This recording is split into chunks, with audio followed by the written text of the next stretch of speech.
Hai semuanya, sawadee-krap. Semoga kabar kalian selalu baik dan juga sehat. Selamat datang di segmen analisa. Di video kali ini kita akan update mengenai kasus di Subang. Dan yang akan aku bahas adalah mengenai isu kedekatan dari Yosep, seorang ayah dan juga suami dari kedua korban, Ibu Tuti dan juga Amel ya, yang merupakan korban pembunuhan di 18 Agustus 2021. Ada sejumlah media massa, sebenarnya ini isu sudah lama sekali, sudah beberapa bulan terakhir ini muncul bahwa Yosep adalah bukan sosok yang biasa. Dia adalah orang yang cukup dekat dengan pejabat-pejabat lokal di wilayah Subang ataupun juga mungkin di daerah Jawa Barat secara umum.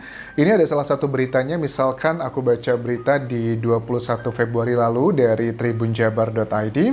Yosep kasus Subang punya hubungan dekat dengan Bupati Ruhimat. Oke.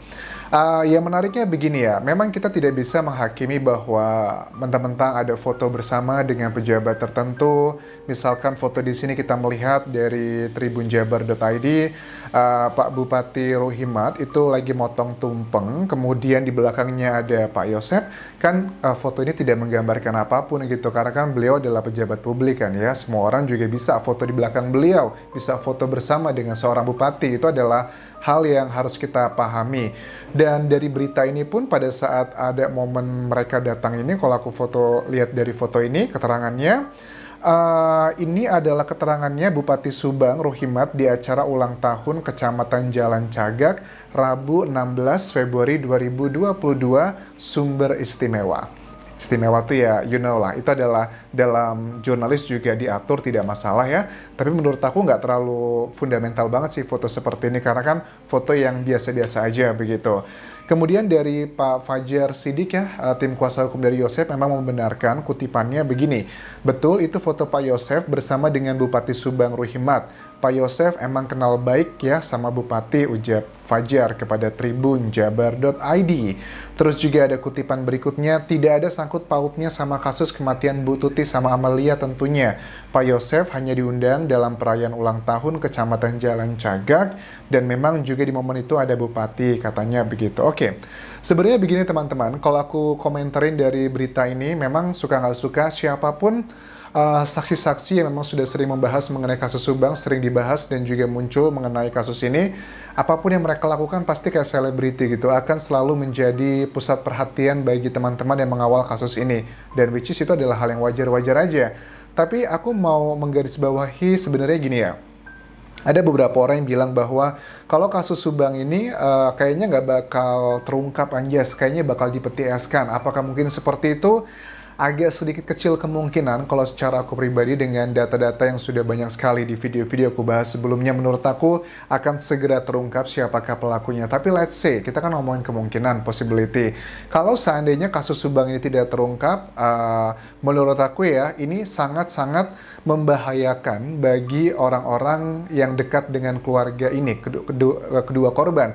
Misalnya Yosep, Yoris, Danu, Bu Mimin, anak-anak, dan juga yang lainnya. Menurut aku jika kasus ini tidak terungkap, karena di masyarakat itu kan opininya suka tidak suka ya, walaupun mereka menggunakan istilah praduga tak bersalah, menggunakan kata dugaan, tapi kalau aku analisa di media massa dan juga komentar-komentar di berbagai YouTube channel, sepertinya sudah ada orang-orang yang indikasinya curiganya ke Yosep, ke Danu, ke Yoris, Bu Mimin, kedua anaknya, ataupun yang lain lagi, atau ke istri dari Yoris, itu kan mereka sudah ada kecurigaan yang masing-masing. Intinya apa sih Anjas? Intinya adalah kalau kasus ini nggak terungkap siapa pelakunya, justru menurut aku ini adalah salah satu potensi membuat hidup mereka tidak bahagia dan juga tidak tenang. Maksudnya ya suka nggak suka, mereka kan pasti punya anak, punya keluarga, ada orang-orang di luar sana yang masih berpikiran negatif, misalkan dugaannya ke A, B, C, D,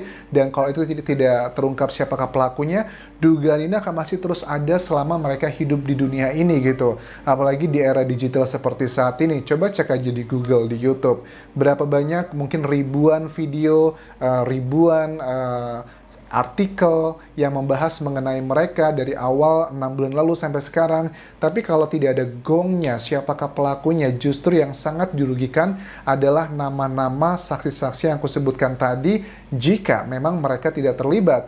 Dan itu adalah hal yang tidak bisa kita pungkiri, apalagi kan kalau kita lihat dari Yoris ya, anak dan juga kakak dari kedua korban, itu kan juga punya anak, dia akan tumbuh dewasa, tumbuh menjadi manusia untuk sosial, itu pun juga nanti sama, akan ada tekanan dari teman-teman, ih bapak kamu begini ya, begitu ya. Nah, itu adalah hal yang berusaha aku mau sampaikan, kalau ada yang bilang bahwa jika kasus ini tidak terungkap, orang-orang yang diuntungkan adalah orang-orang yang diduga terlibat, misalnya beberapa saksi yang lain-lain lah begitu. Tapi suka nggak suka, tanpa adanya pengumuman siapakah tersangka, yang sudah menjadi korban adalah keluarga besarnya tadi itu. Makanya aku selalu bilang ya bahwa kayak kemarin di video sebelumnya aku bahas bahwa aku menyarankan untuk keluarga korban, misalkan adalah Yoris ataupun juga Danu, mereka kan sudah secara terbuka memiliki YouTube channel pribadi, which is fine, itu adalah hal yang wajar.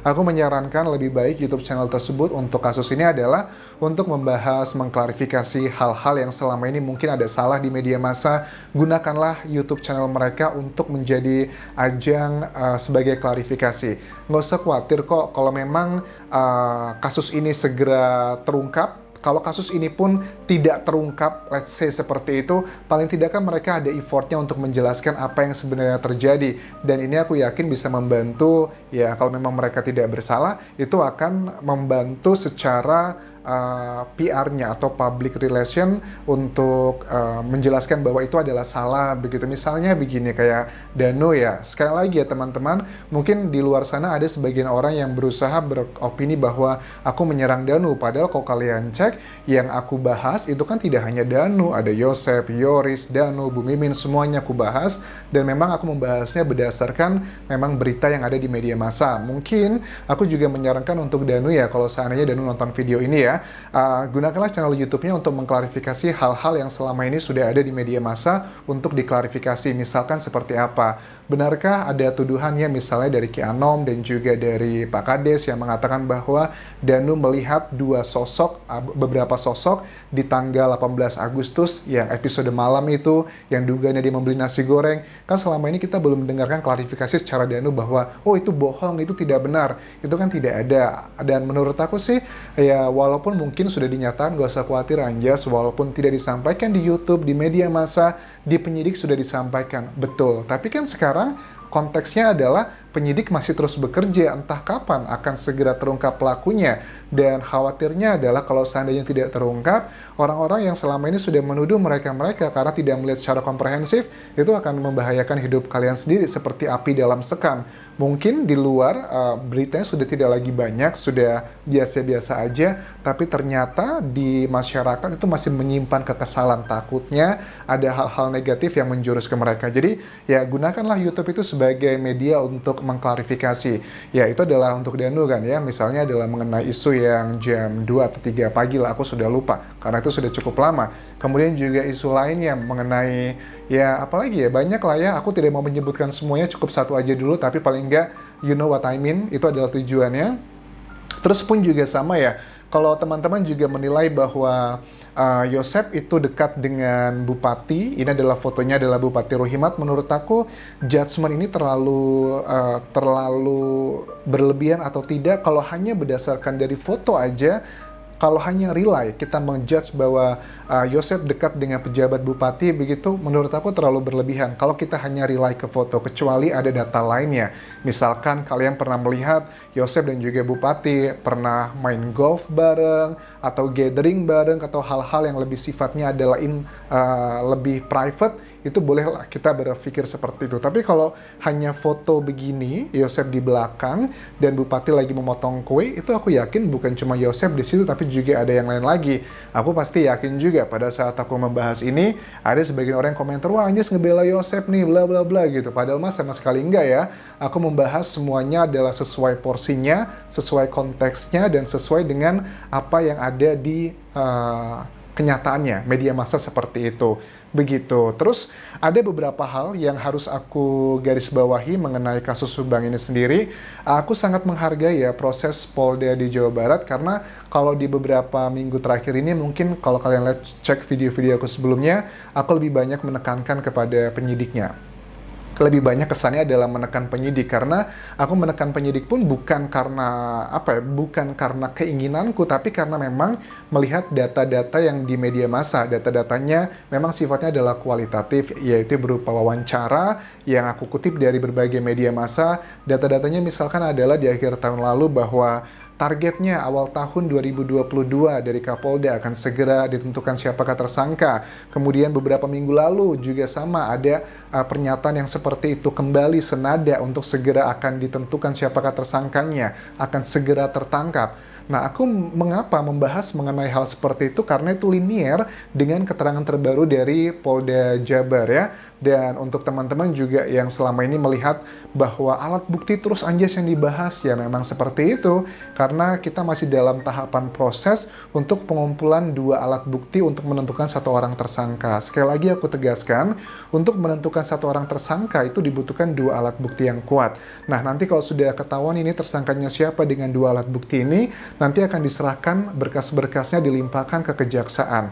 Nah, dari Kejati atau kejaksaan ini nanti itu akan melihat berkas-berkasnya apakah ini sudah lengkap, apakah sudah cukup 2 alat buktinya. Kalau dinilai sudah cukup dan kuat, ini akan dilimpahkan ke pengadilan. Di situ adalah proses selanjutnya pengadilan. Tapi kita juga tidak bisa menutup mata seperti kasus di NTT kan ya. Di NTT itu pembunuhan ibu dan anak, sudah ada pengakuan dari pelakunya, tapi pada saat dilimpahkan ke kejaksaan ternyata 2 kali ditolak karena menurut penilaianku ada beberapa alat bukti yang dinilai tidak kuat. Paling nggak kan dibutuhkan 2, baru ada pengakuan dari si pelakunya atau tersangkanya. Tapi kan ada 5 alat bukti, selain pengakuan keterangan dari tersangka atau terdakwa, juga ada keterangan dari ahli, kemudian petunjuk, surat, dan juga keterangan saksi. Itu adalah 5 alat bukti yang diatur dalam undang-undang dan hanya dibutuhkan 2 saja. So, kalau aku masih membahas mengenai alat bukti karena kita masih dalam tahapan proses itu. Tapi kalau nanti sudah dilimpahkan ke kejaksaan